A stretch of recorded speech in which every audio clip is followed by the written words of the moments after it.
Welcome to the channel, everybody. It's been a long time since I've done one of these, but I thought, what better time to do it than with a Royal Rumble Build-A-Figure. Now, here's a caveat. This is an older one. This is an older group. This is from like 2 years ago, but I found it at one of those Fan Expo type places. So I thought, since I bought all four, I want to show them off to you guys so that if this is something that you're wanting, you can check on eBay, see if you can find your own. If you like stuff like this and you like what you see on my channel, please like, subscribe, all the fun stuff. And we'll try to do more of these now that I have a pretty big stockpile of stuff. As you can see, going from left to right, we have Dakota Kai, we have Big E, we have Earthquake, and we have Yokozuna. So, like usual, what we're going to do is we're going to open up the box, talk about the figure. Then at the very end, it's a Build-A-Figure, so we're going to build Jimmy Hart, and we're going to rank it. So sit back, relax, have a good time, and let's get this thing going. As you can see, the first one up that we have is Dakota Kai. Now, this is a little bit different. This is from her 2020 Royal Rumble entrant. Now, kind of weird thing about this is before the whole, damage control, she was letting her style kind of grow out. She was just, I think, coming back from being released from WWE. But as you can see, a lot of detail into this, especially when it comes to her leg. She was plagued with knee injuries and concussions and that kind of thing. So it was really kind of cool that they actually went above and beyond and made the knee brace. But overall, the Dakota Kai, this is just a very small step, in my opinion, from just one of the women's basic wrestling figures. The elites aren't very different from the basics, I feel, but I am kind of glad that I did get this. I did get one of the later versions of Dakota Kai whenever she was with Damage Control and she was a little bit more popular, but this is really cool. I think this is right after, maybe even after the NXT. If I'm wrong, please let me know. Put it down in the comments. I'll respond that you're right. All right. So Dakota Kai comes with two mic holding hands along with a fist hand. And as you can see, that like hang 10 type of hand that's up there. So really nice, kind of basic Dakota Kai, but let's see what some of the other ones have. Let's look at Big E.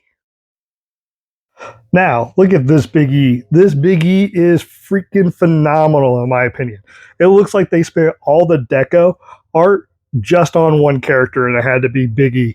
This is from 2020. Also, once again, this set is an older set. It's about 2 years old, I believe. So,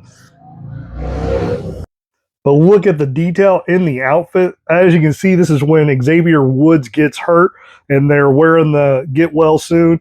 You see Xavier on the back. You see Xavier on the front with the get well soon. You see the logo for the up, up, down, down, which is Xavier Woods' podcast for video games and that kind of thing. You see the Big E expression. I mean, that face, when you see him, you're like, is he getting ready to do swivel the hips? I wish that this character came with two different head sculpts, one with a serious look, as you can see from his background or the back of the package, but also this one would work good too. I'm glad that they don't have him with the open mouth, but I want to get a Big E that has a serious face because at times, as you can see, Big E can get very, very serious. He comes with two open mic hands, one for each hand, but then he also comes with those open hands. I like how the open hands are already placed on his hip. Because as we know, Big E likes to gyrate. It's all in the hips, as Happy Gilmore would once say. So I'm really liking that. Really cool. I love that it's, as we say, toyetic as far as the tire goes. All right, let's see who's next. Next up is not just Earthquake, it's the Canadian Earthquake. Now, I'm going to tell you the honest truth of why I got this whole set. It wasn't because of anything other than I wanted that Earthquake and I wanted the Dakota Kai. Then I had to get the rest so I could build the Jimmy Hart. The reason why I had to get this Canadian Earthquake is because this is the true villain that got me into wrestling. The biggest moment that I can remember, or the earliest moment that I can remember as far as wrestling goes, has to be when Earthquake gave the Earthquake splash to Hulk Hogan and hospitalized him. I was a little kid. I was hooked by that point. I was one of those who sent the letters to the hospital hoping that Hulk Hogan's going to get better. The sad thing is I think my parents just threw the letters away, probably because I didn't have an email. I didn't have a mailing address. And this is way before emails for all those kids who are like, well, why didn't you just email them? Because that wasn't a thing. Um, but Earthquake sitting on Hulk Hogan, I remember seeing the cross like embedded almost into Hulk Hogan's chest, them carting him off, thinking that Hulkamania was finally dead and gone. But Hulk Hogan, as we all know, came back SummerSlam and got his revenge on Earthquake. But this is a capture in time. This is from 1990 Royal Rumble. As you can see, it's that light blue, so this is way before he started tagging with Tugboat and becoming the natural disaster.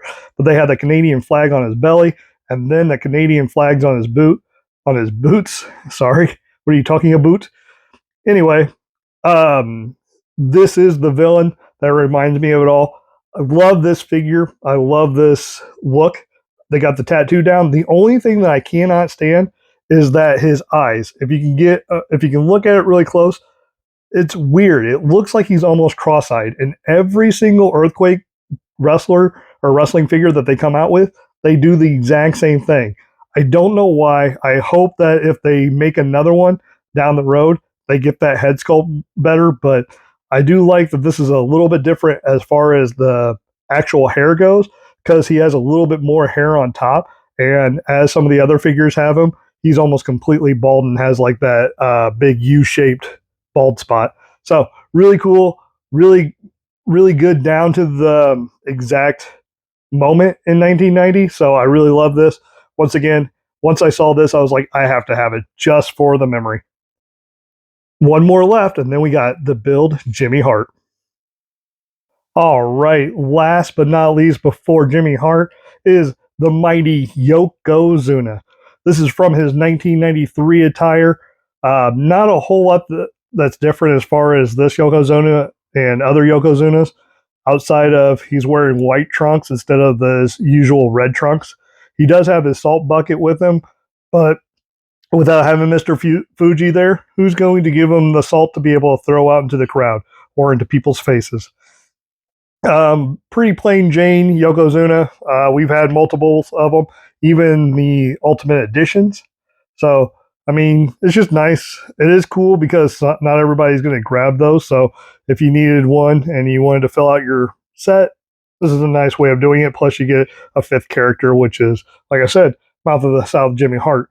Not going to go too much into Yokozuna. He was huge. He was big. He was massive. He won the Royal Rumble. Later went on to WrestleMania 9 to beat Bret Hart, only to lose it to Hulk Hogan. So, yeah, let's go with Jimmy Hart.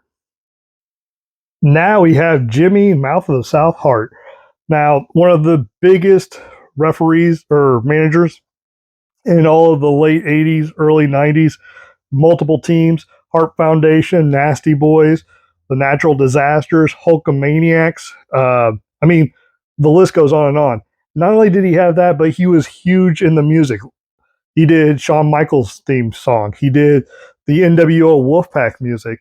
He also, back in the day, had a band called the Gentrys that actually knocked the Beatles out of the #1 hit with their song too. So, I mean, there's nothing that this guy hasn't done. To this day, he is considered one of the coolest legends that I've actually had the great honor and pleasure to be able to meet. He is one of the nicest guys that I've ever met. He was super friendly the entire time. What you see on the screen is what you get in real life, it seems like. The one drawback I do have with this wrestling figure is mine actually has a little bit of chip in the left or the right side of his lips. So it kind of makes it look like he's got like dry mouth or something. Oh, well, sometimes you win some, sometimes you lose some. But yeah, either way, still a nice figure. As far as my rankings go, I would say it's probably a tie for last place for Dakota Kai and with Yokozuna, just because it's pretty basic. They're pretty basic characters.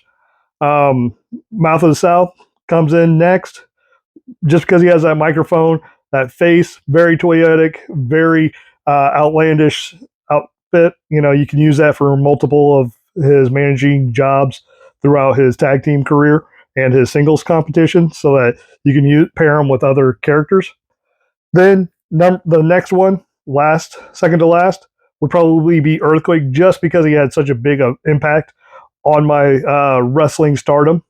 And then last but not least, you have to give it to that Big E. That Big E, it looks amazing. It looks like I said before, all the money for the deco went straight to Big E. I mean, that outfit is awesome. All right, this is the end. What are your thoughts? What are your opinions? Please like, subscribe, and we'll see you on the next time. Be nice to yourself, be nice to others, have a great day, and love everything. All right, let's have a good time. Love you guys.